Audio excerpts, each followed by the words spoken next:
Voice of the Symphony, Drafting Peace in the Pacific, Asia, April 13, 2017. We no longer live in a world without alliances. Yes, individual nations retain sovereignty within their borders. However, the days are over when a single nation will boss and police an entire region alone. One nation can no longer take out an enemy in another nation as the Lone Ranger. Any nation that tries will face scorn from others. If a government goes rogue, a plurality of other nations must intervene. This is international political gravity today. We live in a world of growing alliances between sovereign nations. China has been seeking respect and peace in its part of the world. The U.S. has been seeking to cut off enemies before they have an opportunity to grow. In the Far East, the U.S. solution has been to patrol freely in Asian waters. China's solution has been to fly its national flag on more soil. Neither process will continue to work, and if both processes continue, they will lead to unimaginable fallout, what some might think as World War III, though still not that grand. The solution to peace from the South China Sea to the Koreas is simple: alliance. China needs to stop trying to be a so-called nation and return to its true DNA of an empire. Korea needs to reunite. Only the South can help heal the North because no other nations are like those two. The U.S. role in the region, as well as China's standing with Hong Kong and Taiwan, are in a struggle. The U.S. needs to be a friend. China has always been an empire. Its own leaders, up until just over 100 years ago, were called emperors. China's connection to Taiwan and Hong Kong was never that of a nation and its provinces, but of nations to their common empire. This is why attempting to quote-unquote reunite Taiwan and Hong Kong with China has proven to be difficult. One can't do something that was never done. China's goal of unity among Mandarin-speaking people and Han blood is not bad. It is quite good. The Chinese are a family. Though they disagree, though they live in many houses, they are still family. This is true and good. The way to return the Chinese people to their rightful standing in history is for China to take the initiative of a leader and take advantage of the situation today. China needs to create the modern version of an empire, a new alliance among Chinese people.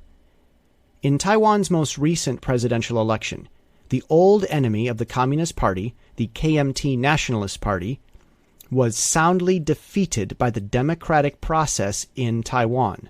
For that, and for peace, China could declare victory over the old government and recognize Taiwan as an independent state in return, on condition that the KMT Nationalist Party be completely disbanded and its assets completely appropriated in a manner that China and Taiwan agree to.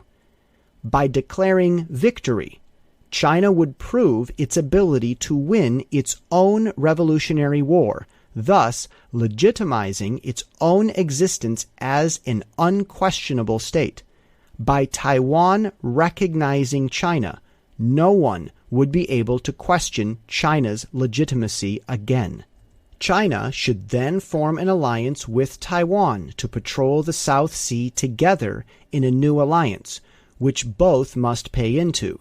Taiwan would become a member of the UN, and China and Taiwan would agree on whatever to do with the man-made islands in the South Sea, having some kind of mutual ownership or alliance-like version of a timeshare or condominium arrangement.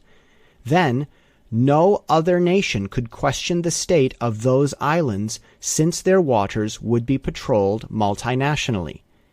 In the China-Taiwan alliance, Taiwan would continue to buy military supply from the U.S. and China would be able to make deals with Russia.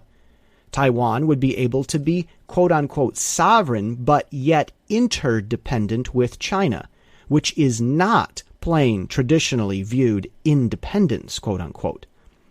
It would have an alliance.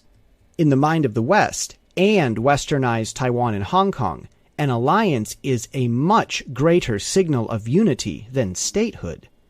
In the mind of the Far East, the empire, not the state, has been the solution to peace. An alliance may not be the best option, but it is the most likely option for the longest-lasting peace to succeed, and will most likely include prosperity. The students in Hong Kong, the umbrella movement, has created much drama in the press about China. However right or wrong this may have been for either party, China could show its great strength by making a simple declaration. Hong Kong is a free country on one condition. Beijing supplies Hong Kong's military, and Hong Kong is considered China's defensive zone. The basis would be that the resistance to China never requested its own military, even though requesting one's own military is the key to any national independence. The umbrella movement was never fully fledged in the first place. Beijing would simply agree and give them just that. China would then double its presence at its military installations in Hong Kong. Then, Beijing could enjoy a military base rent-free and would remove all excuses for anyone in Hong Kong to complain. Dissenters would be instantly discredited, and China would have impenetrable respect around the world. Hong Kong would also become a non-voting member of the new alliance, enjoying all of its benefits just as China would also enjoy. As for Korea, a multinational military force should be established to stabilize military peace.